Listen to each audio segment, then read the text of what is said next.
밤마다 그의 손길은 다정했지만 이상하게도 몸이 자꾸 말을 듣지 않았어요. 그 사람과 결혼한 지 1년이 훌쩍 지났어요. 정확히는 14개월. 사람들은 말하죠. 좋은 분 만나서 이제 편안하시겠어요? 하지만 전 웃음으로 대답하면서도 속으론 이렇게 중얼거립니다. 편안하긴요. 저는 요즘 하루하루가 너무 무서워요. 구독 버튼을 눌러주세요. 금빛 행운과 함께 감동적인 이야기를 들려드릴게요. 사연 시작합니다. 남들은 모릅니다. 제가 이 집에 들어온 뒤로 단 한 번도 제 발로 외출을 하지 못했다는 걸요. 아침에 눈을 뜨면 제가 마시게 될 차가 이미 준비돼 있어요. 남편이 직접 끓였다고 하죠. 도라지, 황기, 오미자, 몸에 좋다는 약초들로 매일 다르게. 그리고 그 옆엔 언제나 똑같이 놓인 작은 알약 하나. 기억력에 도움을 주는 영양제라면서요. 하루 한 번, 같은 시간, 같은 장소에서 저는 그 차를 마시고 알약을 삼킵니다. 처음엔 고마웠어요. 누가 매일 내 건강을 챙겨준다는 게 참 감사했거든요. 하지만 이상하지 않나요? 그 정성이 너무 일정하고 너무 정확해서 어느 순간부터 그게 배려가 아니라 습관화된 통제처럼 느껴지더군요. 결혼 초엔 제가 쓰던 스마트폰도 있었어요. 딸이 보내온 문자며 친구들이 보내준 카톡도 잘 확인했죠. 그런데 어느 날 남편이 그러더군요. 요즘 스마트폰이 너무 위험해. 개인정보도 새고 바이러스도 많다네. 자기한테는 이런 폴더폰이 더 잘 어울려. 그 말에 별 생각 없이 받아들였어요. 그게 시작이었죠. 그 뒤로 제 연락처는 점점 줄어들었고 문자도 전화도 점점 안 오기 시작했어요. 물론 남편은 항상 다정했어요. 밥도 같이 먹고 책도 함께 읽고 제가 좋아하던 고전 영화를 틀어주며 웃기도 했죠. 하지만 신기하게도 그 따뜻한 미소 뒤에 무언가 미묘한 감정이 느껴졌습니다. 어느 날 친구를 만나러 나가고 싶다고 했더니 그 사람이 제 어깨를 툭 치며 말하더군요. 서진 씨 요즘 피곤한가 봐요. 기억이 자꾸 흐릿해지는 것 같아. 몸도 마음도 쉬어야겠어요. 그 말을 들었을 땐 제가 정말 피곤해서 그런 줄 알았어요. 그런데 며칠 뒤 남편이 제 담당 의사라며 가정 방문 진료를 받게 했어요. 그 의사는 차분하게 제 손을 만지며 말했죠. 가벼운 건망증이 있으신 것 같네요. 나이에 따라 흔한 증상이에요. 심각한 건 아닙니다. 그냥 스트레스 때문일 수도 있고요. 그 말을 듣고도 이상하다는 생각은 안 했어요. 사람이 나이 들면 그럴 수도 있으니까. 그런데 그날 이후로 남편은 더 자주 제 상태를 묻기 시작했어요. 오늘은 잘 기억나? 어제 뭐 먹었는지 기억나? 그리고 어느 순간 제가 했던 말들조차 믿지 않기 시작했죠. 거울 앞에 선 어느 날 제 모습을 봤어요. 창백한 얼굴, 굳은 표정, 무기력한 눈빛. 그때 깨달았어요. 이 사람이 나를 사랑하는 게 아니라 지배하고 있다는 걸요. 이 집엔 잠금 장치가 없는 문이 없습니다. 마당도, 부엌도, 서재도 모두 자물쇠가 있어요. 문이 잠겨 있다는 건 밖으로 나가지 말라는 의미잖아요. 처음엔 보안 때문이라고 했어요. 나쁜 사람들 많다고 뉴스 보면 알지 않느냐며 저를 설득했죠. 그런데 이상하잖아요. 뉴스도 못 보게 하고 신문도 안 가져다 주면서 무슨 뉴스 얘길 그렇게 자신 있게 하죠? 아직도 기억나요. 남편의 다정한 눈빛과 부드러운 말투. 서진 씨, 내가 당신을 얼마나 사랑하는지 알죠? 그때는 그 말을 믿었어요. 그런데 지금은 알아요. 그 말이 얼마나 섬뜩한 말인지. 사람들은 저를 부러워해요. 재벌 회장님과 결혼했다고, 이제 꽃길만 걷는 줄 안다고. 하지만 그 누구도 몰라요. 제가 지금 그 사람이 만든 황금 감옥 속에서 살아가고 있다는 걸 아무도 모릅니다. 제가 이 이야기를 시작하려는 이유는 그 감옥에서 빠져나오기 위한 첫걸음을 떼기 위해서예요. 그리고 언젠가는 꼭 증명하고 싶습니다. 저는 아직 정상이고 살아있고 무엇보다 누구의 소유도 아니라는 걸요. 요즘 사람들을 만나면 꼭 듣는 말이 있어요. 좋은 분 만나서 이제 걱정 없겠다. 회장님처럼 신사적인 분도 드물지. 이제 꽃길만 걸으세요. 전 그냥 웃어요. 웃는 것밖엔 달리 할 말이 없어서요. 그 웃음 뒤에 숨어 있는 이야기를 아무도 궁금해하지 않으니까요. 제가 처음 건 회장을 만났을 때 사람들은 진심으로 축하해줬어요. 그도 그럴 게 지역사회에선 모르는 사람이 없을 만큼 유명한 사람이었거든요. 수십 년 동안 한의원 운영하면서 어르신들 무료 진료도 하고 지역 행사에 후원도 많이 하셨대요.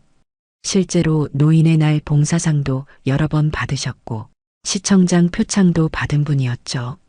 정중하고 예의 바르고 말투도 조곤조곤해서 어디서나 존경받는 어른이었어요. 저도 그랬어요. 그분 앞에 서면 나도 왠지 반듯해지는 느낌이 들었죠. 결혼 후에도 그는 다정했어요. 새벽에 일어나 죽을 끓이고 허브를 달여 차를 내주고 같이 조용한 음악을 듣고 저녁이면 정원에 함께 산책도 나갔어요. 그 모습만 보면 정말 영화 같았죠.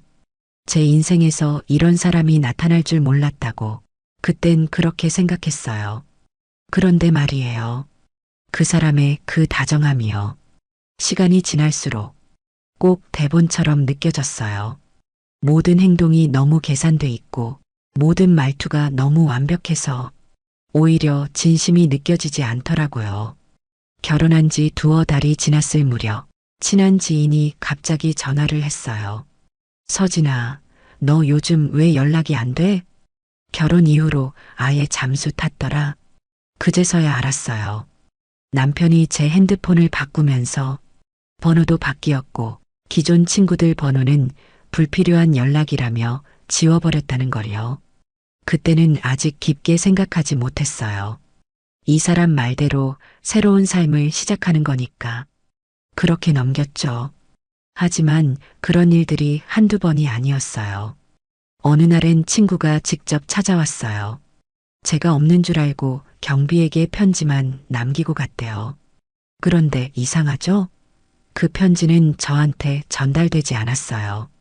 남편은 무심한 듯 말하더군요. 요즘 걱정돼서 시끄러운 일은 피하자는 생각이었어. 친구들도 다 좋은 건 아니잖아. 서진 씨 평화가 우선이니까. 그 말에 고개를 끄덕였어요. 사실 그때까진 제가 이 상황이 뭔가 이상하다는 걸 잘 몰랐거든요.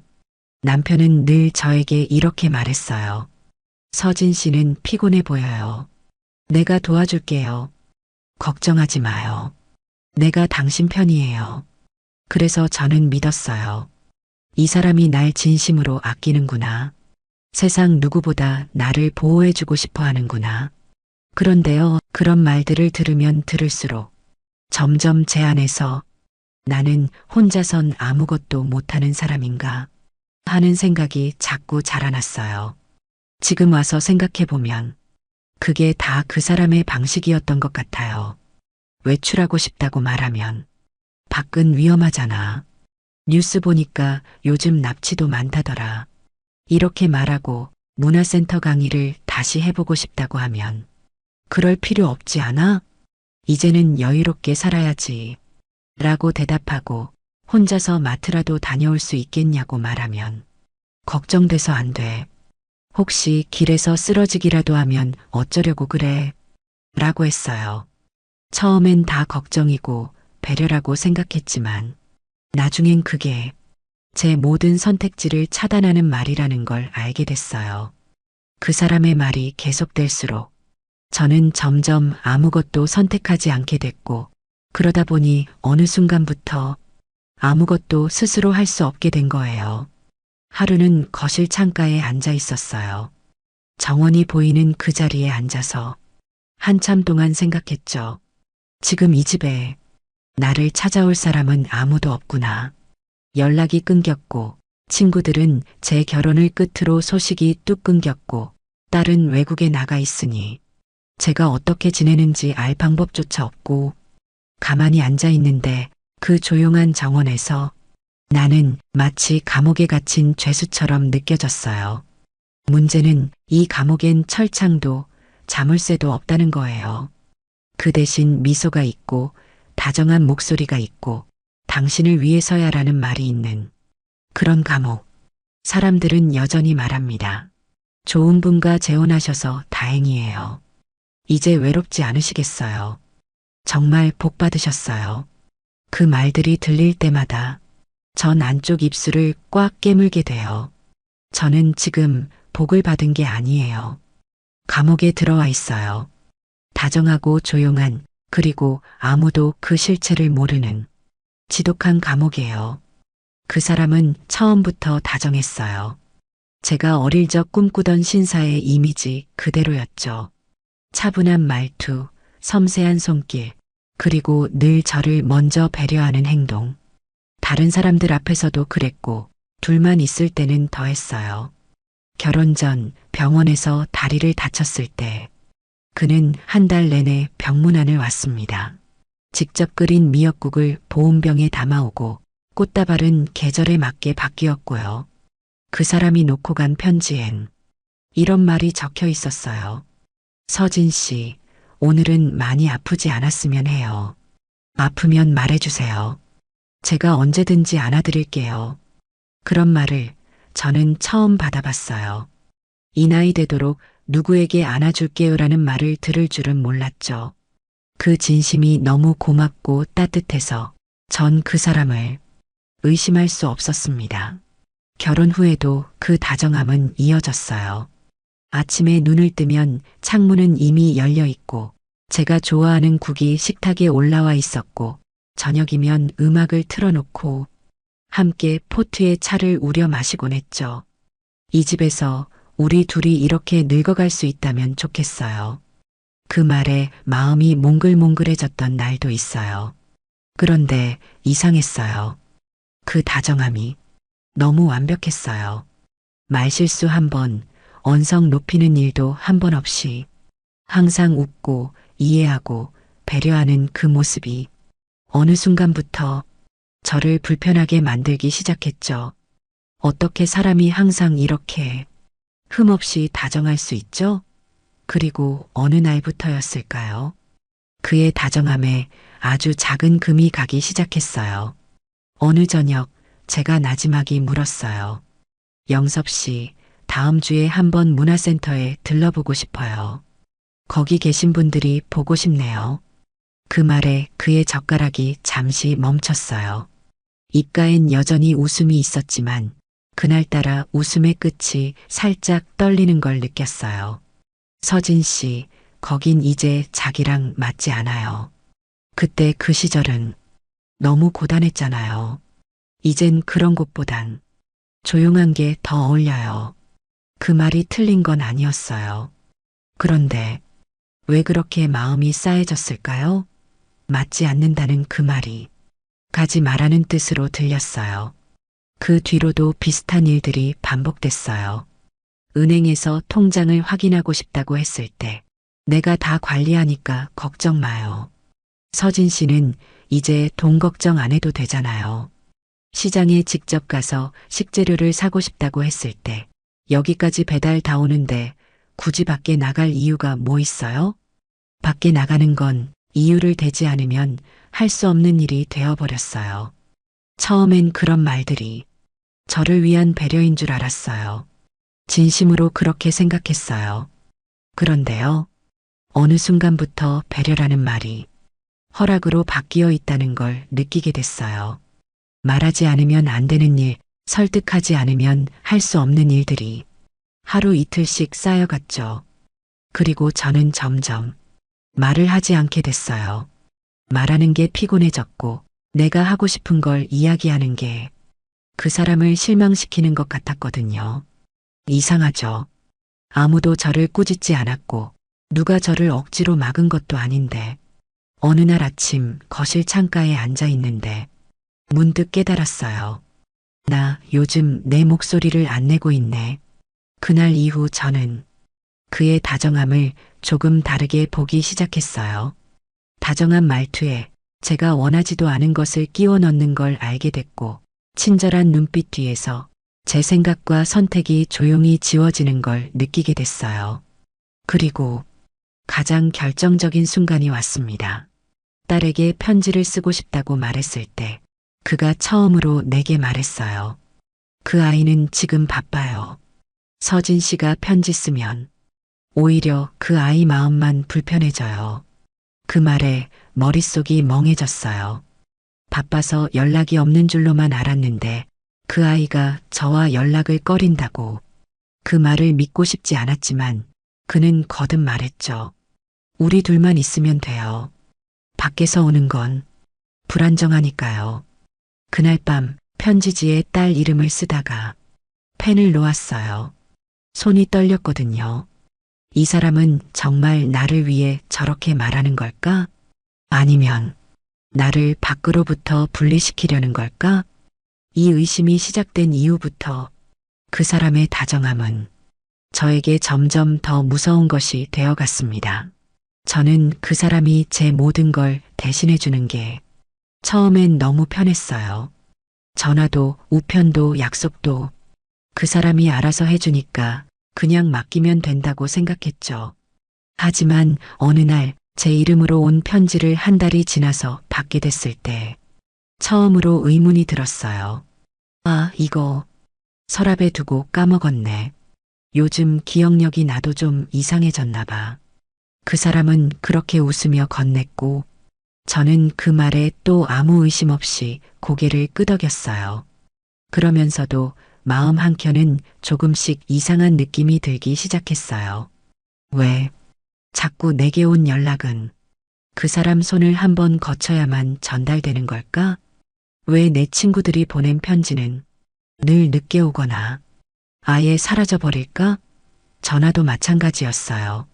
처음엔 폴더폰으로 바꾼 것까진 그렇다 쳐도 언젠가부터 전화벨이 울리지 않았어요. 하루 종일 벨이 울리지 않길래 남편에게 물어봤죠. 요즘 전화가 아예 안 오네. 기계가 고장난 걸까? 그랬더니 그 사람은 웃으며 말했어요. 요즘 다 문자로 하지. 누가 전화를 해. 괜히 스팸만 늘어나.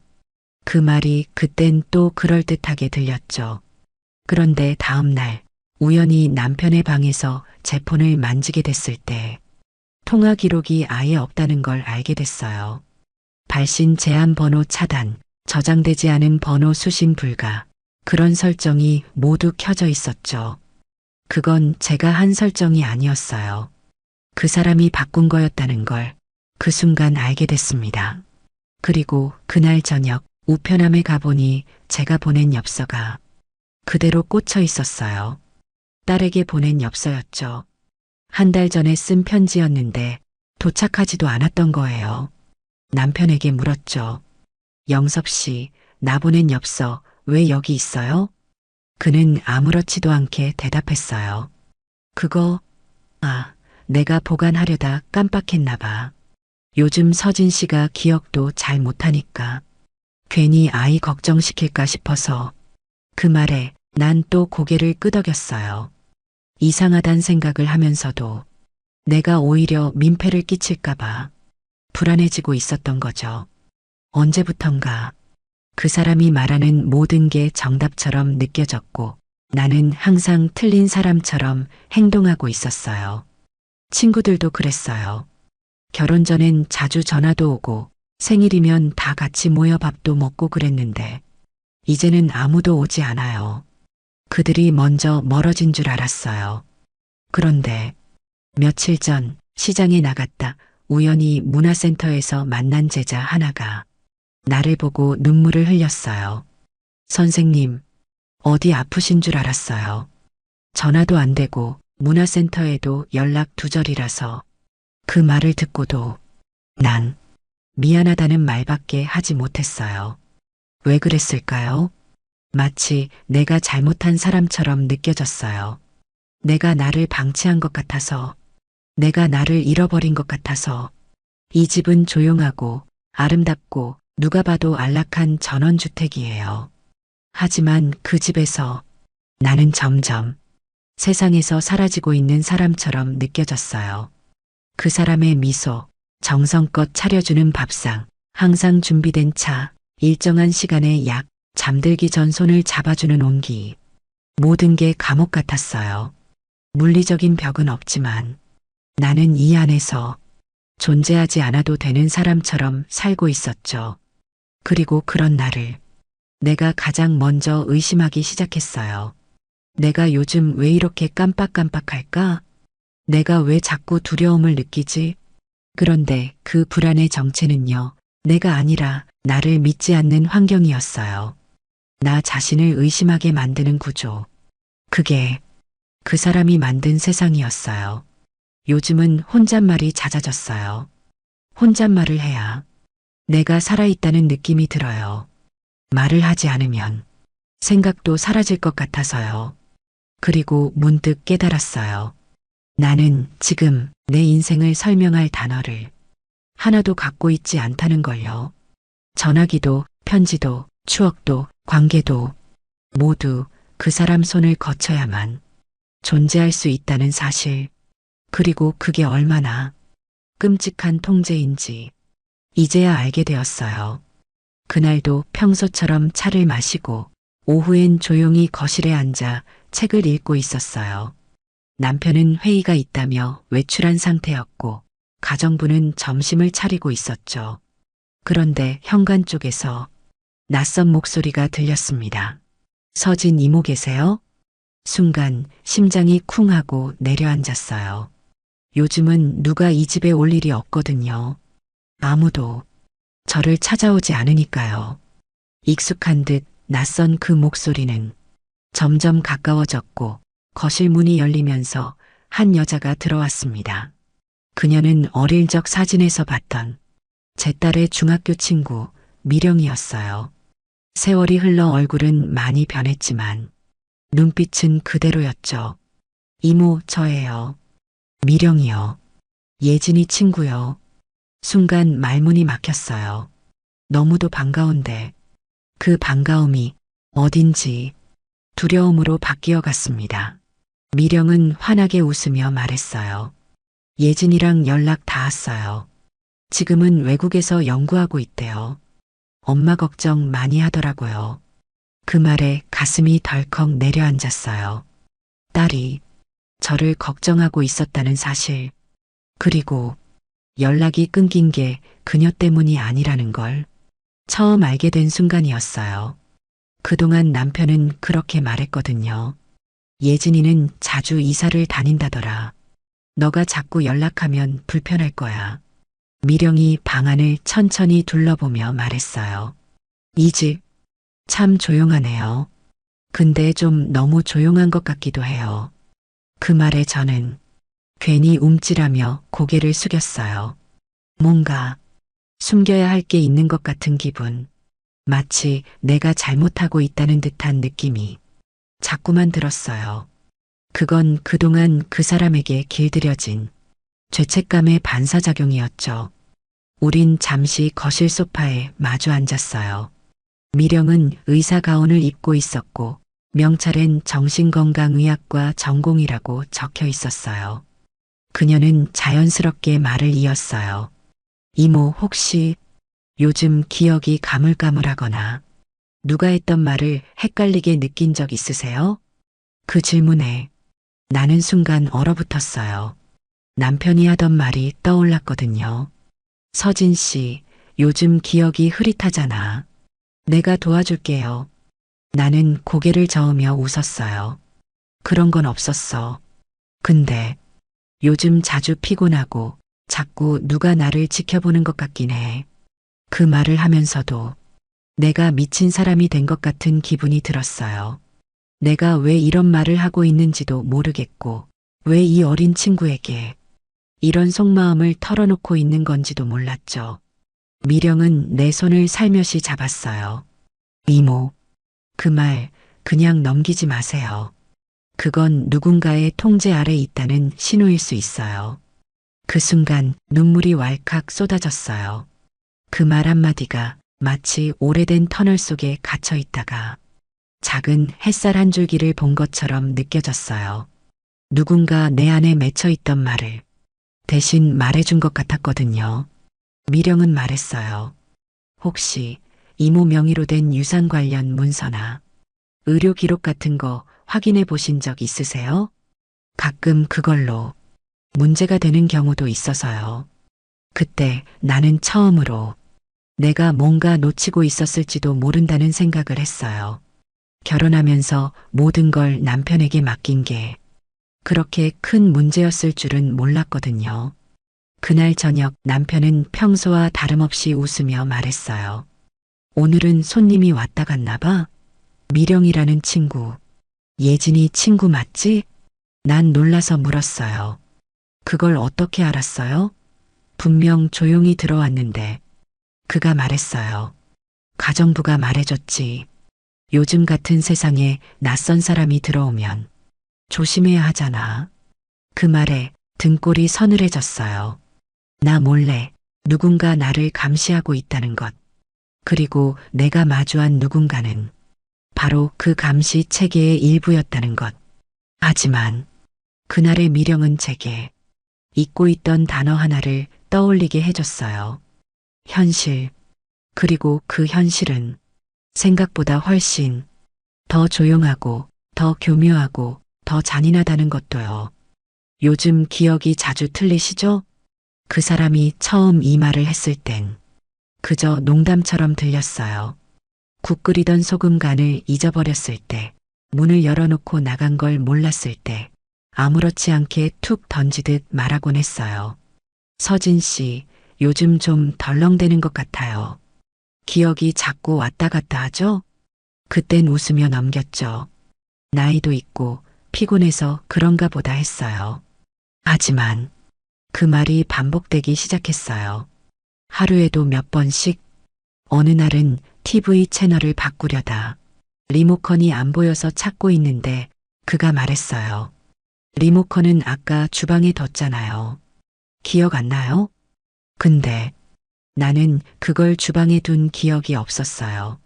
정확히 소파 옆에 두었던 게 기억나거든요. 그래서 그렇게 말했죠. 아니에요. 저는 거실에 뒀던 걸로 기억하는데.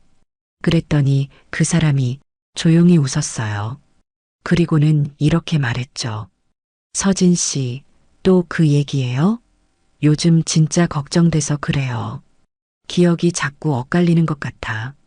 그 말이 너무 단정적이어서 난 그날 하루 종일 내 기억이 잘못된 건 아닌지 계속 곱씹으며 지냈어요.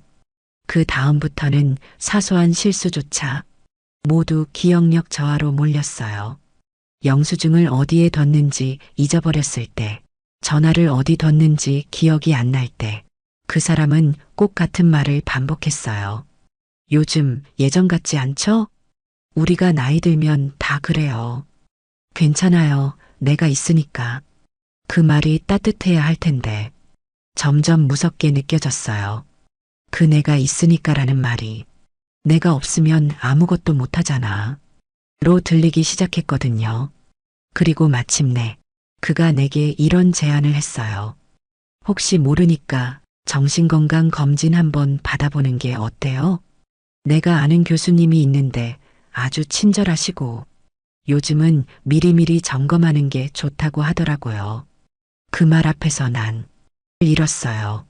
나는 아직 내 기억이 제법 또렷한 편이라고 생각했거든요. 하지만 그 말들이 너무 자주, 너무 반복되다 보니 나도 모르게 스스로를 의심하게 되더라고요. 진짜로 내가 이상한 걸까? 그 질문을 내가 나에게 하기 시작한 순간부터 모든 게 흔들리기 시작했어요. 내 일기장엔 이런 글이 써져 있었어요. 오늘도 리모컨이 사라졌다. 나는 정말 그걸 거실에 뒀던가? 이런 문장이 하루 이틀 쌓이다 보니 나도 헷갈리기 시작했어요. 그래서 남편의 말이 점점 맞는 것처럼 들렸죠. 이젠 내가 아니라 그가 기억을 대신해주는 사람이구나. 그를 믿어야만 제대로 살 수 있는 거구나. 그렇게 나는 내 삶의 키를 조금씩, 아주 조금씩 그 사람 손에 넘겨주기 시작했어요. 그리고 결정적인 날이 왔습니다. 식탁 위에 놓인 약 봉지.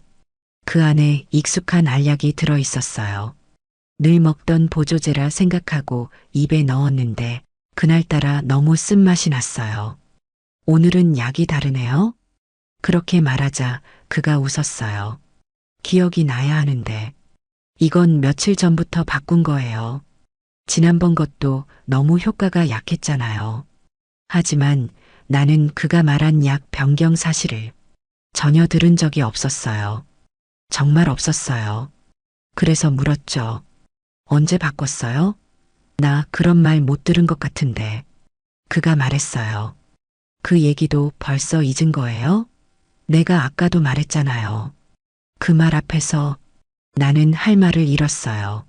내가 뭘 놓치고 있는 건지, 진짜 놓친 건지, 아니면 그가 날 그렇게 몰아가는 건지, 이젠 도무지 알 수가 없었습니다. 그날 밤 나는 거울을 보며 혼잣말을 했어요. 서진아, 제발. 너는 아직 괜찮은 거지? 너는 아직 너지? 내 눈을 바라봤지만 거울 속에 선 여자는 예전에 나 같지 않았어요. 그리고 그때부터 나는 매일 거울을 보며 스스로에게 묻고 있어요. 혹시 너도 이제 기억이 틀려버린 걸까? 그날은 그냥 평범한 날이었어요. 아침에 죽 한 그릇 먹고 정원에 앉아 라디오를 들으면서 햇살을 쬐고 있었죠.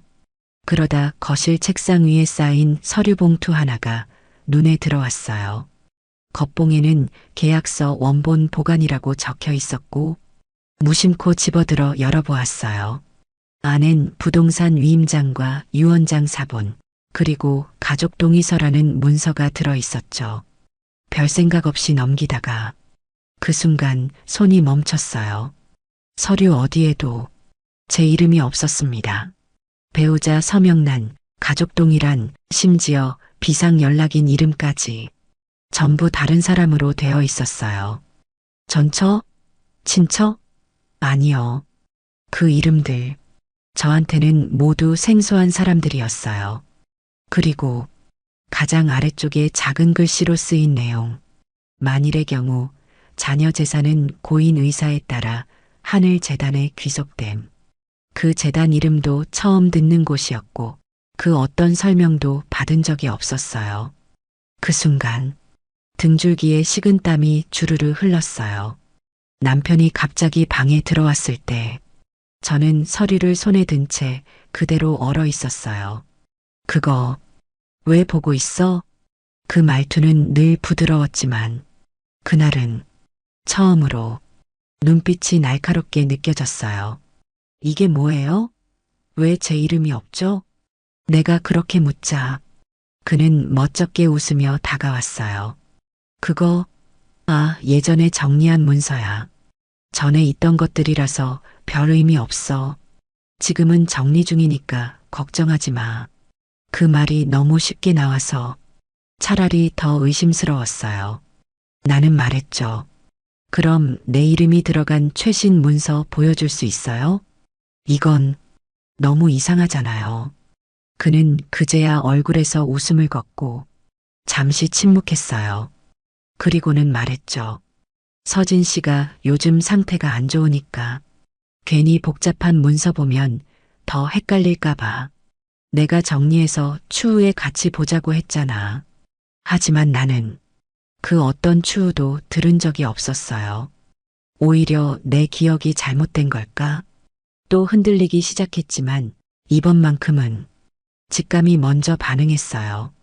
그날 저녁 혼자 방에 앉아 문득 이런 생각이 들었어요. 이 사람 나를 일부러 약하게 만들고 있었던 건 아닐까? 기억이 흐려진다고 반복해서 말하고 사소한 실수마다 나를 혼란스럽게 만들고 나도 모르게 중요한 것들을 넘기게 하더니 마침내 서류에서도 내 이름을 지워버렸다는 걸 알고 나니 소름이 끼쳤어요. 며칠 후 그 사람은 새 문서를 들고 와서 내게 사인해 달라고 했어요. 이건 단순한 동의서야. 혹시 모르니까 당신 이름으로도 일부 등록해 두는 거야. 세금 문제 때문에 그래. 무심한 척 설명하더니 나에게 펜을 쥐어줬어요. 문서 내용은 복잡했고 단어들도 낯설었어요. 지금 읽고 이해하기엔 어렵지. 그냥 믿고 사인해. 나는 언제나 당신 편이잖아. 그 말이 그날따라 너무 낯설게 들렸어요. 그래서 나는 문서를 덮고 말했어요. 당신 편이라는 그 말, 그 편이라는 말이 대체 무슨 뜻이에요? 그는 당황하지 않았어요. 오히려 미소를 지으며 내 손을 다정하게 감쌌어요. 서진 씨, 지금 많이 불안하죠? 그러니까 자꾸 의심하게 되는 거예요. 다 내 잘못이야. 당신을 불안하게 만든 나 때문이지. 그 말에 또 흔들릴 뻔했지만 이제는 알겠어요. 그 사람이 사용하는 모든 말, 그 따뜻한 목소리, 그 미소, 그건 나를 안심시키기 위한 게 아니라 나를 무력하게 만들기 위한 수단이었다는 걸요. 그날 밤 나는 처음으로 마음속으로 다짐했어요. 이 사람을 더는 믿지 않겠다. 비로소 그 다정함이 위험하다는 걸 인식하게 된 순간이었어요. 그리고 다음 날부터 나는 하나하나 기억을 되살리기 시작했어요. 그가 했던 말들 중 내가 동의하지 않았던 건 뭐였지? 사인했던 문서들 중 내가 제대로 읽지 않았던 건 어떤 거였지? 그렇게 작은 파편들을 하나씩 끌어모으기 시작했어요. 언젠가 이 모든 걸 정리해서 내가 여기에 있었고 어떤 삶을 강요당했는지 증명하기 위해서요. 그날은 흐린 날이었어요. 햇빛 한 줄기 들지 않는 정원엔 조용한 바람만 스쳐 지나가고 있었죠. 책상 앞에 앉아 도장을 찍으려던 순간 문득 손이 멈췄어요. 내 이름 석자가 내가 아닌 누군가의 소유물처럼 느껴졌거든요. 내가 지금 뭘 하고 있는 걸까? 그 질문을 스스로에게 던지는 데만 한참이 걸렸어요. 그리고 그날 오후 미령이 두 번째로 찾아왔습니다. 남편이 외출 중이라는 걸 알고 시간을 맞춰왔다는 말에 괜히 미안함이 들었지만 그보다 반가움이 더 컸어요. 그녀는 내 얼굴을 보자마자 말했어요. 이모, 더 야위셨어요. 눈빛이 너무 흐려졌어요. 지금이라도 병원에 가야 하지 않을까요? 나는 웃으려다 말았어요. 정말 웃고 싶었지만 그 웃음이 자꾸 떨려서 도저히 웃을 수가 없었거든요. 미령은 앉자마자 노트를 꺼냈어요. 저도 병원에서 전공 중이에요. 그래서 이건 직감이 아니라 경험으로 느껴지는 거예요. 그리고 그녀가 꺼낸 말. 이모, 이건 그냥 기분 탓도 일시적인 무력감도 아니에요. 이건 학대예요. 그 말이 머리를 망치처럼 내려쳤어요. 학대라는 단어는 뉴스에서나 보는 말이었고 저 같은 사람이 해당되는 줄은 상상도 못했어요. 학대라고요? 미령은 고개를 끄덕이며 말했다. 이모가 겪는 건 단순한 통제가 아니에요. 이건 명백한 심리적 감금이에요. 외출을 제한하고 연락을 통제하고 기억을 부정하고 경제적 권한을 박탈하고 그리고 중요한 건 그 모든 걸 당신을 위한 일로 포장한다는 거예요. 나는 아무 말도 하지 못했어요. 입술을 떼는 것조차 어렵게 느껴졌어요. 미령은 조심스럽게 내 손을 잡았어요. 이모, 잘못한 게 아니에요. 아무리 똑똑한 사람도, 아무리 삶을 치열하게 살아온 사람도 이런 방식의 통제 앞에선 무너질 수 있어요. 왜냐면 이건 폭력이 아니라 애정처럼 보이거든요. 그 말을 듣는 순간 눈물이 터졌어요. 참으려고 했는데 정말 참을 수가 없었어요. 나는 정말 몰랐어. 그게 다 나를 위한 거라 생각했어. 오히려 내가 부족해서 그 사람이 나를 챙겨주는 거라 믿었는데. 그랬더니 미령이 말했어요. 그걸 노린 거예요. 자존감을 무너뜨리는 게 이들의 방식이에요. 그렇게 만든 다음에 모든 걸 장악하는 거죠. 그 말에 정말 한동안 말이 나오지 않았어요. 내가 겪었던 말들, 표정들, 행동 하나하나가 하나같이 머릿속을 스쳐 지나가며 다시 보이기 시작했어요. 밖에 나가지 마세요. 위험하니까. 스마트폰은 복잡하니까 폴더폰 쓰세요. 기억이 잘 안 나시죠? 걱정하지 마요. 내가 있으니까요. 그 모든 말이 위로가 아니라 묶는 끈이었다는 걸 이제야 알게 된 거예요. 미령은 내게 작은 종이봉투를 건넸어요. 이 안에 병원 주소, 상담센터 연락처, 그리고 긴급 구조 지원 신청서가 있어요. 혹시라도 불안해지면 이 중 한 군데로 연락하세요. 나는 두 손으로 그 봉투를 받았어요. 작고 낡은 봉투 하나였지만 그건 내게 지금까지 받았던 그 어떤 선물보다도 더 큰 의미였어요. 그건 도망칠 수 있다는 희망이었고, 나를 믿어주는 사람이 있다는 신호였고, 무엇보다 내가 틀린 게 아니었다는 증명이었어요. 그날 밤 나는 내 서랍에 그 봉투를 깊숙이 숨겼어요. 그 사람의 눈에 띄지 않게. 그리고 처음으로 일기장에 이렇게 적었어요. 나는 지금 학대를 받고 있다. 그 사람은 나를 사랑하는 것이 아니라 지배하려 한다. 나는 틀린 게 아니다. 그 문장을 적는데 10번은 넘게 손이 멈췄고 다 쓰고 난 뒤엔 손가락이 덜덜 떨렸어요. 하지만 이상하게도 처음으로 마음이 조금 가벼워졌어요. 누군가 내 이야기를 듣고 이름을 붙여줬다는 것. 그게 이렇게 큰 위안이 될 줄은 몰랐거든요. 이건 학대입니다. 이제 저는 그 말을 제 안에서 부정하지 않기로 했어요. 그리고 그 진실을 지우지 않기 위해 내 안에서 나를 조금씩 되살려 보기로 했습니다. 그날 이후 나는 매일 아침 일어나면 책상 앞에 앉아 작은 노트를 펼칩니다. 어제 무엇을 했는지, 무슨 생각을 했는지, 그 사람은 무슨 말을 했는지, 모든 걸 가능한 한 자세하게 적습니다. 왜냐고요? 그 사람은 자꾸 제게 말했거든요. 그건 그렇게 안 했잖아. 그 얘긴 내가 이미 했는데요. 서진 씨, 요즘 진짜 걱정돼요. 기억이 자꾸 틀려요. 그렇게 반복해서 들으니까 정말 내가 착각했나? 내가 그걸 잘못 기억한 걸까? 자꾸 의심이 들었어요. 그런데 이제는 확신할 수 있어요. 틀린 건 내 기억이 아니라 그가 말한 그 사실들이에요. 그래서 나는 씁니다. 내가 살아있다는 증거를 남기기 위해서요. 내가 내 삶을 통제하고 있다는 걸 잊지 않기 위해서요. 노트 한 권은 벌써 반을 넘겼고 펜도 세 자루쯤 달았어요. 처음엔 손이 떨려 글씨가 삐뚤빼뚤했어요. 하지만 하루 이틀 조용히 기록을 하다 보니 내 생각과 감정이 조금씩 정리되기 시작했어요. 처음엔 단순히 기억을 붙잡기 위한 글이었는데 지금은 마치 잃어버렸던 나를 한 줄 한 줄 되살리는 작업 같아요. 어느 날은 문득 내가 썼던 글귀 하나를 다시 읽으며 가슴이 찡해졌어요. 나는 예전의 내가 아닙니다. 하지만 아직 완전히 사라지진 않았어요. 이 문장을 쓴 날은 정확히 미령이 이건 학대예요라고 말했던 다음 날이었어요. 그 말은 내가 감히 입에 올릴 수 없었던 단어였는데 그녀가 내 앞에서 대신 말해줬죠. 그래서였는지 그날 이후로는 내 안에 어떤 단단한 무언가가 자라기 시작했어요.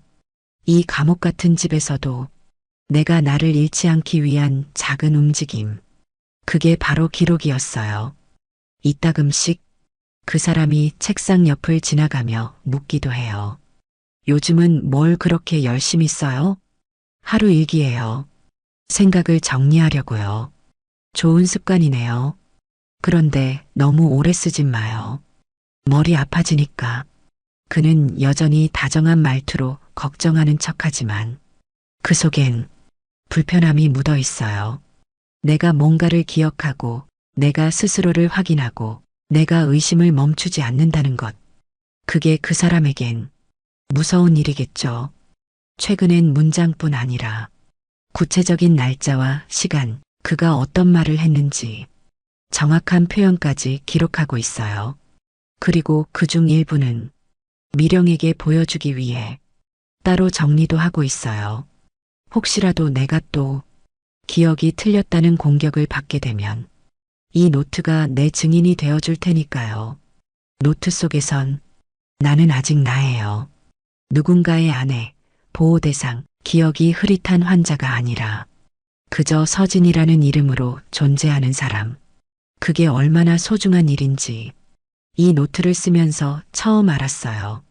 매일 아침 새 문장을 쓰기 위해 눈을 뜬다는 건 아직 내가 무너지지 않았다는 증거니까요. 그리고 문득 예전에 내가 떠올랐어요. 문화센터에서 아이들한테 민요를 가르치던 시절, 소리를 내는 법, 장단을 느끼는 법, 몸을 펴고 숨을 들이마시던 그날들. 그때 나는 참 또렷했어요. 내가 누군지, 어떤 걸 좋아하는지, 어떨 땐 화가 나고, 어떨 땐 웃는 사람인지 알고 있었거든요. 지금은 그런 내가 어딘가 먼 곳에 숨어버린 느낌이지만 다시 찾아내고 싶어요.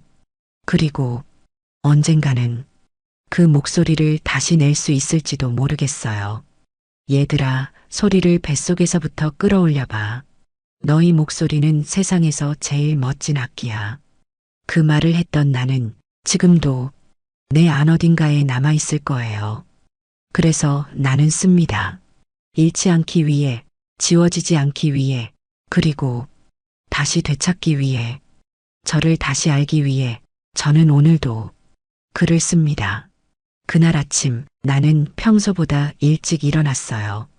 가슴이 답답해서 창문을 여니 밖엔 이른 안개가 깔려 있었고 정원 끝 철제문 너머로 작은 풀벌레 소리만 희미하게 들렸죠. 평소처럼 거실을 정리하고 죽을 덜어먹은 그릇을 씻고 나서 무심코 현관문을 향해 걸어갔어요.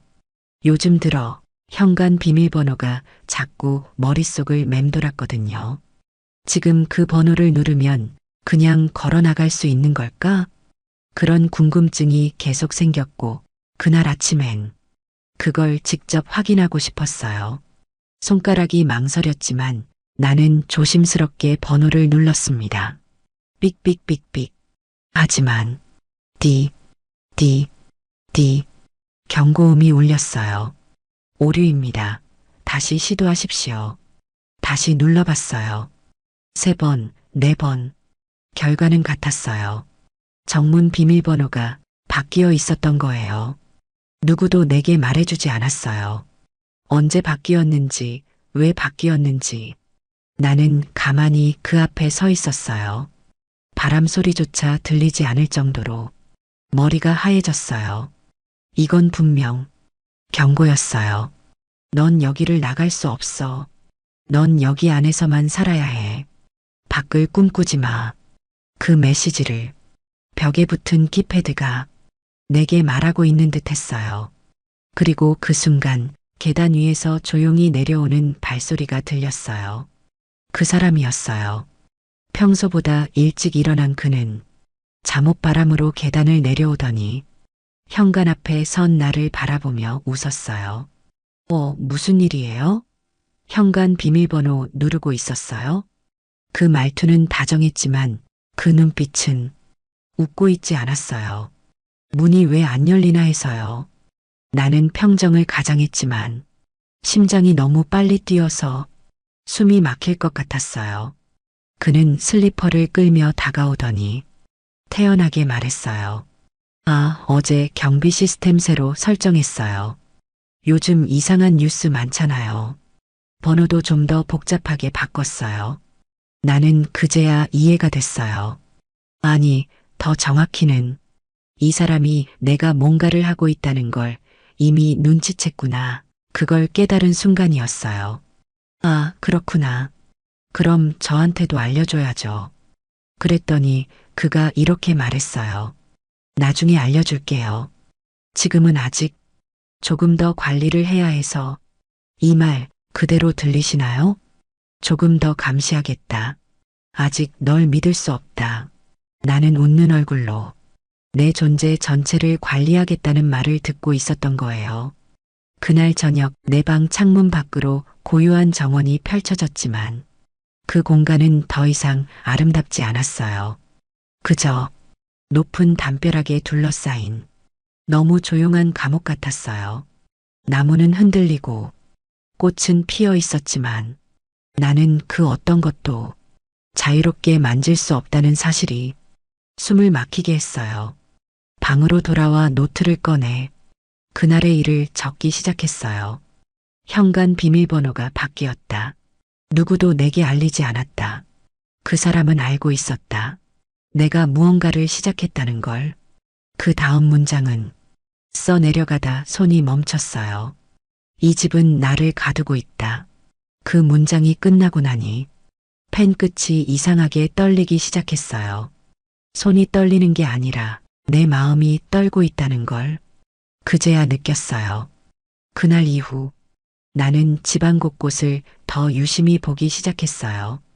거실 시계 뒤에 조그만 렌즈 같은 게 있었고 책장 사이에 USB 포트가 숨겨져 있었고 방문 위에는 작은 구멍이 하나 뚫려 있었어요. 그제야 알았어요. 이 집은 처음부터 감시를 전제로 만든 공간이었다는 걸요. 그리고 생각했어요. 정문 비밀번호를 바꾼 사람은 누구일까요? 겉으로는 그 사람이지만 실제로는 그가 만들어 놓은 이 시스템 전체였어요.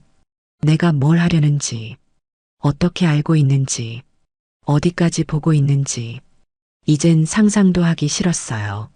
단 하나 확실한 건 이 집은 이제 절대 나를 보호하는 곳이 아니라 나를 지워가는 곳이라는 거예요. 서진 씨, 당신은 특별해요. 내 인생에 이런 사람은 처음이에요. 이 말, 결혼 초 그 사람이 내게 가장 자주 했던 말이었어요. 차 한 잔을 건네며 새벽 산책을 나서며 심지어 고요한 정원 끝자락에서 별빛을 보며 나지막이 했던 그 말. 그 말이 그때는 얼마나 깊이 스며들었는지 몰라요. 다른 누구도 아닌 내가 특별하다는 그 한마디가 내 모든 불안을 가려주는 이불 같았으니까요. 그런데요, 그 말이 나한테만 했던 말이 아니었다는 걸 알게 된 순간이 있었습니다. 그날 우연히 한 커뮤니티 모임에서 그 사람의 전 부인이었다는 여성분을 만나게 됐어요. 사실 처음엔 그분이 누군지도 몰랐어요. 미령이 소개한 여성 상담 모임에서 작은 성공의 수업을 들었는데 참가자 중 한 명이 그 사람과 같은 성을 가진 분이더라고요. 공예 수업이 끝나고 서로 인사를 나누다 그분이 무심코 내게 물었어요. 혹시 남편분 성함이 권영섭 씨 아니세요? 순간 심장이 철렁 내려앉았어요. 네. 그런데요. 그분은 아주 짧은 침묵 끝에 작은 목소리로 이렇게 말했어요. 그분이 예전에 함께 살았던 사람이에요. 숨이 막히는 것 같았어요. 너무 당황해서 입이 떨어지지 않았어요.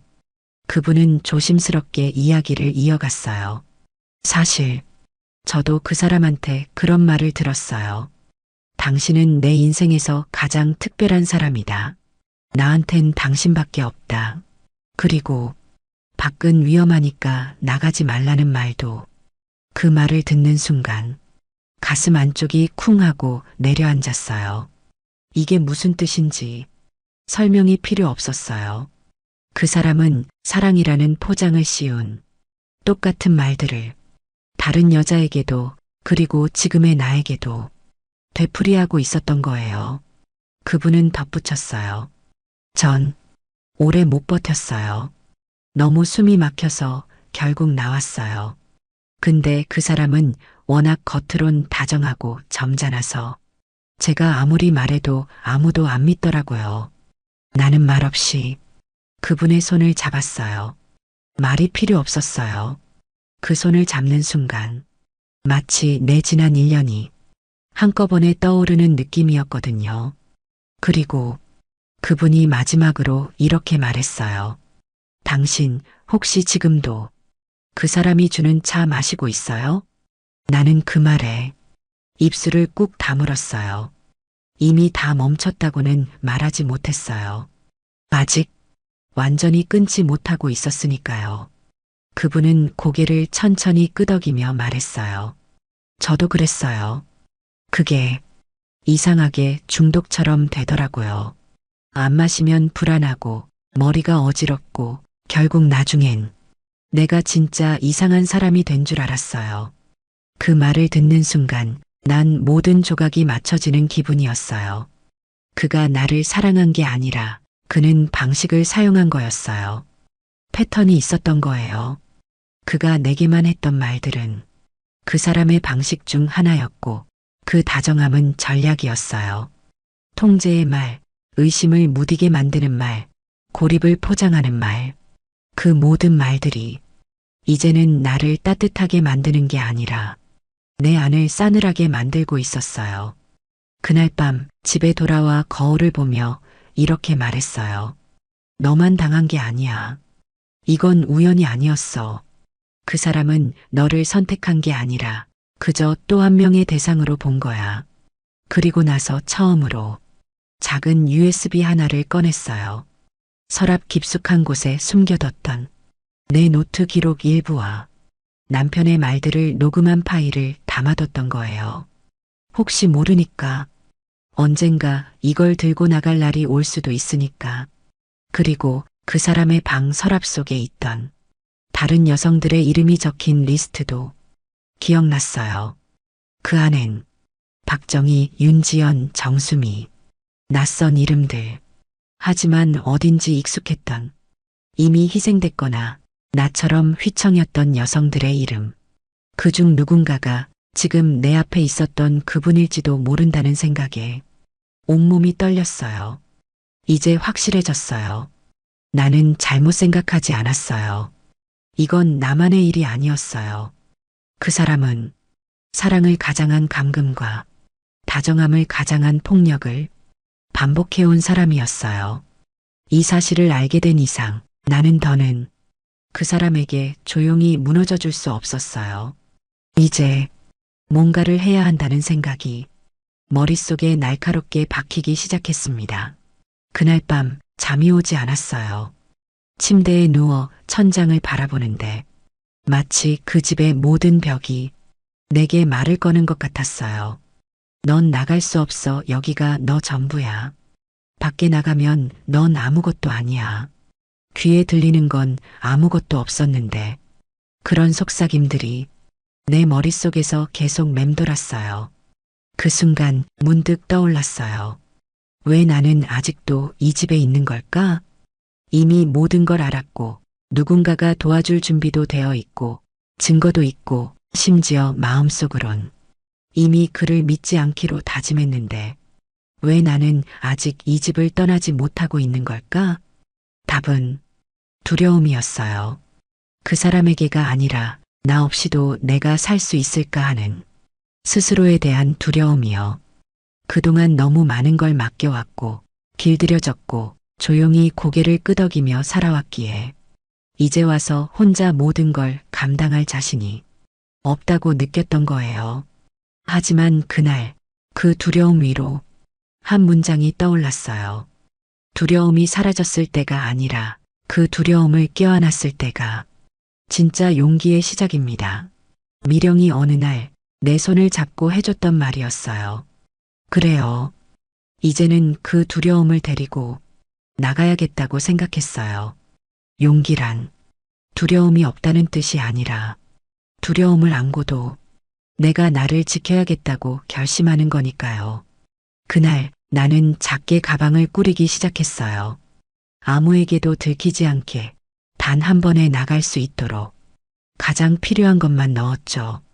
신분증, 증거가 담긴 USB, 그리고 기록한 노트 중 일부, 가장 아끼는 사진 한 장과 딸 예진이가 어릴 때 써준 편지 한 장. 그 외에는 아무것도 넣지 않았어요. 이젠 짐보다 나 자신이 나가야 하는 게 우선이었으니까요. 창밖을 바라봤어요. 담장 너머로 고개를 내민 나무가 흔들리는 걸 보며 마치 내게 손짓하는 것 같았어요. 여기까지 와봐. 너는 아직 살아있어.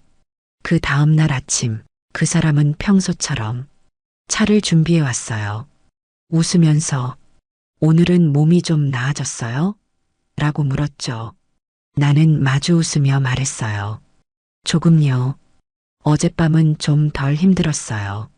그의 눈은 내 표정을 살피고 있었어요. 그제야 알았어요. 이 사람은 늘 내가 뭘 느끼고 있는지보다 내가 도망치려는 건 아닌지를 먼저 본다는 걸. 그래서 나는 더 담담한 얼굴을 해야 했어요. 더 약한 척, 더 순응하는 척. 그리고 그날 저녁 미령에게 짧은 메시지를 보냈어요. 준비됐어요. 내일 오후 2시. 그녀는 곧바로 확인했다는 표시만 남겼어요. 아무 대답도 없었지만 그게 약속이라는 걸 서로 알고 있었어요. 내가 이 집을 나가겠다고, 더는 지켜만 보지 않겠다고 결정한 날. 그건 그 어떤 날보다 내게 중요했어요. 그리고 마지막으로 내가 나에게 남긴 말이 있어요. 서진아, 너는 지금 도망치는 게 아니야. 너는 지금 살아남기 위해 나가고 있는 거야. 그 말은 내가 내 마음에 붙인 팻말 같았어요.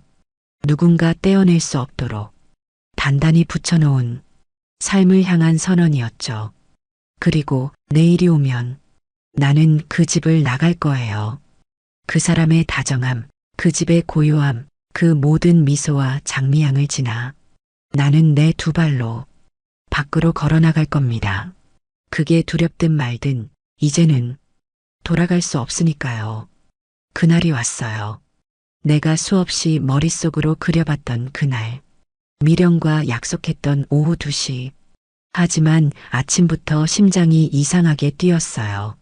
손끝이 떨리고 가슴이 쿵쾅거리며 숨이 짧아졌어요. 그 사람은 여느 때처럼 차를 내밀었고 나는 여느 때처럼 미소를 지으며 받았어요. 오늘따라 유난히 기운 없어 보여요. 그가 말했죠. 나는 대답했어요. 밤에 잠이 안 와서요. 별 생각이 다 나더라고요. 그는 눈을 가늘게 뜨며 내 표정을 살폈어요. 요즘 생각이 많아졌네요. 서진 씨. 무리하지 마요. 몸이 먼저예요. 그 말이 이상하게 위협처럼 들렸어요.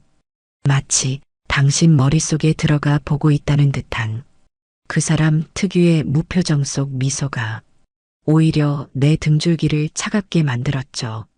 점심이 지나자 나는 서서히 행동을 준비했어요. 방에 들어가 침대 밑에 숨겨둔 작은 가방을 꺼내 이불 속에 조심스럽게 숨겼고 현관 앞 작은 화분 뒤에 한밤중 몰래 써둔 쪽지를 붙여두었어요. 나는 살아있었습니다. 그리고 떠납니다. 그 말 한 줄에 지금껏 겪었던 모든 감정이 담겨 있었어요. 1시 50분. 나는 거울 앞에 섰어요. 손은 떨렸고 입술은 바짝 말라 있었어요. 그런데 거울 속 나를 보며 속으로 말했어요. 괜찮아. 넌 지금 아주 잘하고 있어. 내가 나를 그렇게 격려해야만 다리를 움직일 수 있었어요. 1시 58분. 현관문 앞에 섰어요. 그리고 처음으로 가슴속 깊이 숨을 들이마셨어요. 이 집 안공기를 마지막으로 마시고 싶지 않았어요. 하지만 그럴 수밖에 없었어요. 내가 머물렀던 시간의 냄새가 어쩌면 평생 나를 따라올지도 모르니까요. 2시 정각. 나는 손에 쥐고 있던 작은 종이 미령이 준 새로운 비밀번호를 조심스럽게 입력했어요. 삑삑삑삑. 철컥. 정말 열렸어요. 그 문이 처음으로 나는 입을 다물 수 없었어요. 문틈 사이로 들어오는 외부 공기.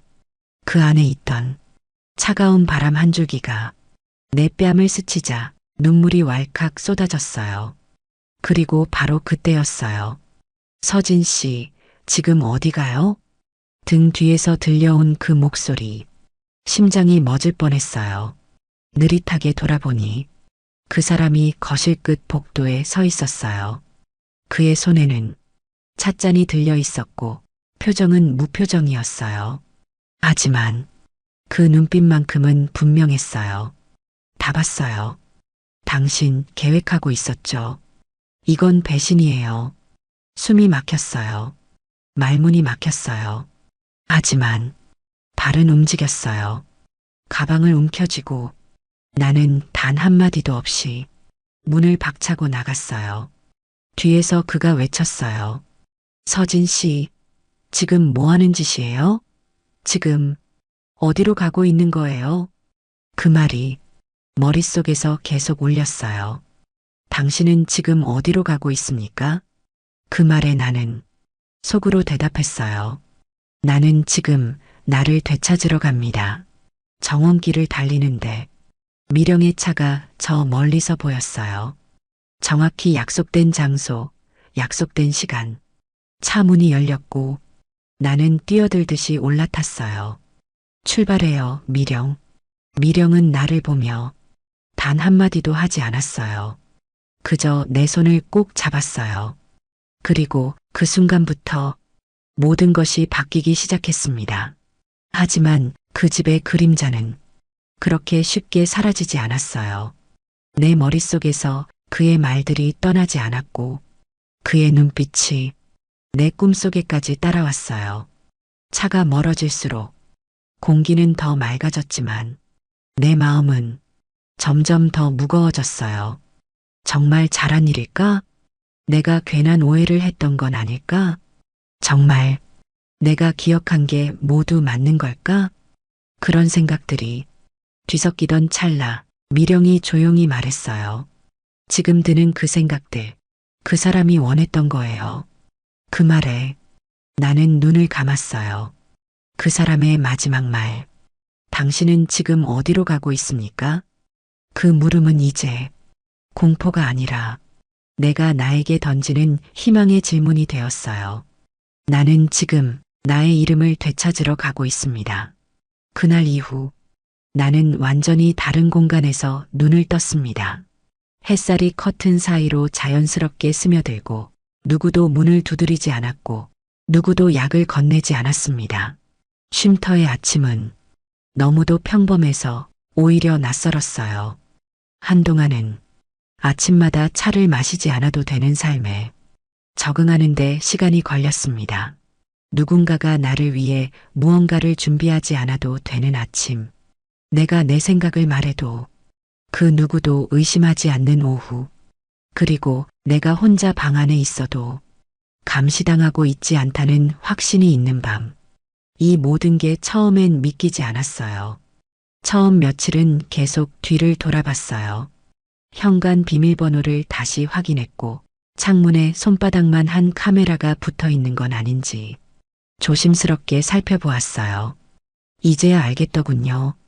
몸보다 마음이 먼저 갇혀 있었고 그 마음이 스스로를 더 심하게 묶고 있었다는 걸요. 그래도 조금씩 숨을 쉬는 법을 배워가고 있어요. 거울 앞에서 다시 묻습니다. 서진아, 오늘도 괜찮니? 그리고 나는 매일 조금씩 응이라는 대답을 내 스스로에게 해주고 있습니다. 그런데 그 평온은 오래가지 않았습니다. 탈출 일주일 뒤 뉴스 한 줄이 휴대폰 알림에 떴어요. 권 회장 측 허위 주장 피해로 고소 준비 중. 전 부인의 정신 건강 이상 진단 기록 확보 주장. 그 문장들을 보는 순간 숨이 턱 막혔어요. 역시 시작됐구나. 그 사람은 절대 가만히 있지 않을 사람이었죠. 내가 떠난 걸로 끝났다면 그는 그의 본 모습이 아니었을 거예요. 다음 날 미령과 상담센터에서 만난 자리에서 미령은 걱정 가득한 눈빛으로 말했어요. 이모, 회장 측에서 당신이 조현병 이력이나 환각 증상을 가졌다고 주장하고 있어요. 이전 진료 기록이 있다면서 허위 진술로 몰아가려 해요. 나는 웃음이 나왔어요. 웃기고 황당해서요. 내가 겪은 고통을 이제는 상상이나 망상으로 몰겠다는 거였어요. 그 사람의 방식은 늘 같았죠. 당신은 약해. 당신은 틀렸어. 당신은 기억하지 못해. 미령은 말했어요. 하지만 걱정하지 마세요. 우리에겐 증거가 있어요. 녹음 파일, USB, 그리고 이모가 작성한 노트. 그 말을 듣고 나는 고개를 끄덕였어요. 그래요. 내가 기록한 모든 것들이 이제 내 무기가 되는 거예요. 예전 같았으면 이쯤에서 무너졌을지도 몰라요. 하지만 지금 나는 두 다리로 이곳까지 걸어온 사람이었어요.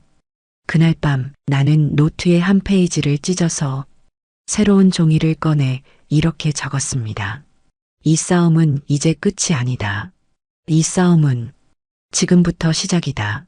그리고 그 아래에 이 문장을 써넣었어요. 나는 나를 위해 증언할 것이다. 다음 주 미령은 기자회견을 제안했어요. 익명으로도 괜찮아요.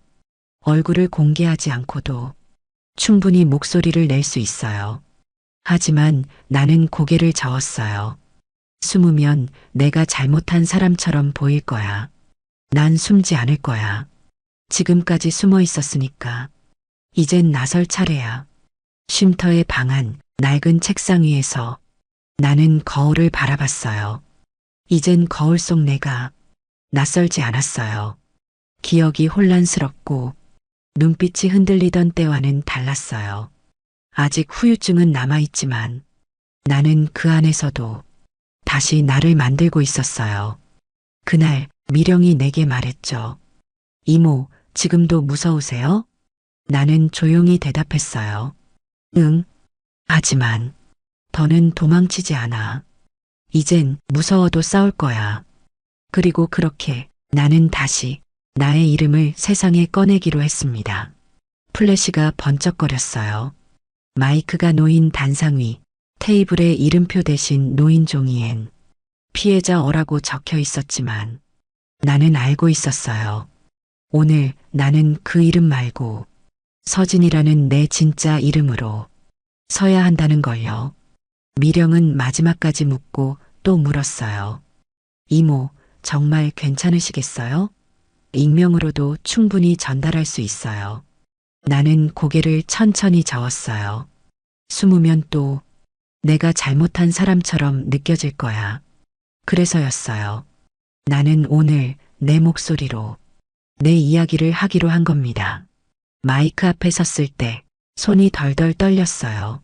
수십 개의 카메라, 기자들의 눈, 그리고 그 어딘가에 있을 그 사람의 눈.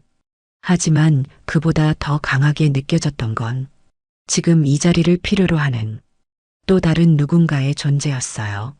내가 용기를 내야 누군가는 그 고요한 지옥에서 빠져나올 수 있을지도 모르니까요. 나는 마이크를 천천히 잡았어요. 숨을 깊게 들이쉬고 입을 열었습니다. 안녕하세요. 저는 권 회장의 전 부인 서진입니다. 그 한 문장을 말하는데 시간이 얼마나 걸렸는지 몰라요. 플래시 소리도 멈추고 기자들의 펜 끝도 멈춘 듯 했어요. 그리고 이어 말했습니다. 3개월 전까지 저는 전원주택에 살았습니다. 그곳은 평화로워 보였고 사랑하는 사람과 함께 있는 공간이었죠. 하지만 그 집에서 저는 단 하루도 제 의지로 살아본 적이 없습니다. 목이 메었어요. 하지만 멈출 수 없었어요. 모든 전화와 편지, 모든 만남과 대화, 모든 약과 음식이 그 사람의 허락 없이는 불가능했습니다. 그는 다정했지만 그 다정함은 감옥이었습니다. 마이크 위로 떨리는 손을 올리고 눈을 꼭 감았어요. 저는 매일 차를 마셨습니다. 그가 내미는 차였고 그 안엔 제가 모르는 성분이 들어 있었죠. 그로 인해 저는 기억을 잃어갔고 판단력을 잃었으며 무력감에 빠져갔습니다. 그리고 어느 날 거울 속 제 모습이 제가 아닌 것처럼 느껴졌습니다. 플래시 소리가 다시 울렸지만 이젠 상관없었어요. 나는 내 안에서 오랫동안 막혀있던 말들을 하나씩 꺼내고 있었어요. 그 사람은 제가 약해지기를 원했습니다. 제가 아무것도 결정하지 못하고 스스로 판단할 수 없기를 바랐습니다. 그렇게 만든 후 재산도 권한도 관계도 조용히 그의 손으로 옮겼습니다. 그리고 저는 마침내 존재 자체가 지워졌죠. 기자들 중 몇몇은 고개를 끄덕였고 누군가는 눈을 피하며 차마 내 눈을 바라보지 못했어요. 하지만 저는 그들에게 말하고 싶었어요. 이건 단지 저 한 사람의 이야기가 아닙니다. 누구라도 그 다정함의 그늘에 들어가면 이런 고통을 겪을 수 있습니다. 그리고 마지막으로 마이크에 바짝 다가가 이 말을 했어요. 지금도 그가 나를 사랑했다고 믿는 분이 계시다면 부디 기억해 주세요. 사랑은 나를 잃게 만드는 감정이 아닙니다. 사랑은 내 안에 나를 더 단단하게 만드는 힘이어야 합니다. 단상 아래 미령이 눈물을 머금고 고개를 끄덕였어요. 누군가 박수를 치기 시작했고 이내 회견장은 짧고 조용한 박수로 가득 찼어요. 나는 고개를 숙이고 천천히 단상을 내려왔어요. 그 순간 처음으로 이제 정말 끝이 시작되었구나 하는 생각이 들었어요. 쉼터로 돌아오는 차 안 미령이 말했어요. 이모, 정말 대단하셨어요. 나는 미소를 지으며 대답했어요. 아니야. 그냥 내 이야기를 한 것뿐이야. 그리고 창밖을 보며 이 말도 덧붙였어요. 이제는 누구도 내 이름을 대신 말하게 두지 않을 거야. 그날은 유난히 바람이 잔잔했어요. 작은 공방의 창문을 열어두자 산들바람이 한 뼘쯤 밀려와 살며시 내 머리카락을 건드리고 갔어요. 작업대 위엔 파란 천이로 꽃 자수가 한 땀 한 땀 새겨져 있었고 내 옆에 앉은 중년 여성은 바늘을 집었다 놓았다를 반복하며 말없이 집중하고 있었죠. 나는 그 모습을 바라보며 괜히 마음이 뭉클해졌어요. 이 작은 한복 공방은 내가 탈출 후 쉼터에서 나온 뒤 스스로 얻은 첫 번째 공간이었어요. 작고 낡은 이 건물 안에서 나는 하루하루 나를 다시 꿰매고 있었어요. 사람들이 말하곤 하죠. 다 잊고 새로 시작하세요. 하지만 그건 쉽지 않아요. 나는 잊지 않기로 했어요. 그 고통이 있었기에, 지금의 내가 있고 그 기억이 있었기에 다른 누군가를 도울 수 있으니까요. 공방 문을 열고 누군가 들어왔어요. 고등학생쯤 되어 보이는 여자아이가 수줍게 고개를 숙였죠. 여기 한복 직접 만들 수 있다고 해서요. 나는 반갑게 맞이하며 말했어요. 물론이죠. 처음이에요? 그 아이는 고개를 끄덕였고 나는 천을 고르며 조용히 말했어요. 한복은요, 입는 사람의 마음을 품는 옷이에요. 그러니까 지금 너의 마음이 어떤지 그 마음을 그대로 담아보자. 그 말에 아이는 천천히 미소를 지었어요. 그날 오후 나는 공방 뒤편 작은 텃밭에서 조용히 바람을 맞으며 라디오를 틀었어요. 마침 라디오에선 내 이야기, 그날의 기자회견 이후 바뀐 사회 시스템에 대한 뉴스가 흘러나왔죠. 이후 전국 쉼터 시스템에 기억 감정 기록 치료 프로그램이 도입되었습니다. 권 회장 사건 이후 심리적 통제를 수반한 가정학대 문제에 대한 사회적 인식이 전환되고 있습니다. 그 말을 들으며 나는 조용히 눈을 감았어요. 내가 견뎌낸 시간이 단지 고통만으로 남지 않았다는 것, 그것이 지금의 나를 조금은 따뜻하게 해주었어요. 그리고 그날 오후 예진이에게서 편지가 도착했어요. 엄마, 미안해요. 그땐 엄마가 괜찮다고 해서 믿었는데 그게 엄마의 진심이 아니라는 걸 이제 알았어요. 이제라도 엄마 목소리를 들을 수 있어서 너무 감사해요. 편지를 읽으며 나는 조용히 중얼거렸어요. 괜찮아, 예진아. 이제부터 우리 천천히 다시 시작하자. 삶은 여전히 녹록지 않아요. 공방 운영도 쉽지 않고 때론 악성 댓글이나 권 회장 지지자들의 시선도 부담스럽고요. 하지만 그럼에도 불구하고 나는 매일 아침 내 이름을 되뇌이며 하루를 시작해요. 서진, 서진. 나는 서진이다.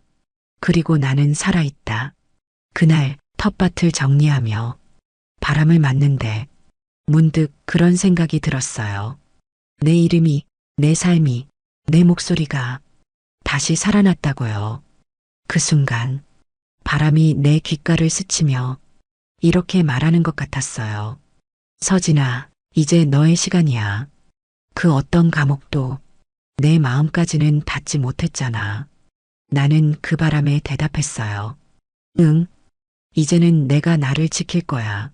그리고 그날처럼 잔잔했던 봄바람은 마치 오래된 친구처럼 내 어깨를 토닥이고 그 자리를 조용히 떠났습니다. 이제 나는 더는 피해자가 아니라 내 인생의 주인공으로 살아가고 있습니다.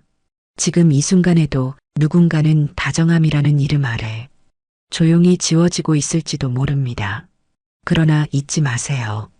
누구도 당신의 이름을 대신 정할 수 없고 당신의 삶을 마음대로 지워버릴 권리는 없습니다. 서진 씨처럼 상처를 껴안고도 자신의 이름을 지켜낸 사람들의 용기가 이 세상을 조금씩 바꾸고 있습니다. 당신도 그리고 우리 모두도 누군가의 도움 없는 목소리가 되어줄 수 있습니다. 구독 버튼과 댓글로 여러분의 감동을 나눠주세요. 다음에도 더욱 더 좋은 이야기로 인사드릴게요.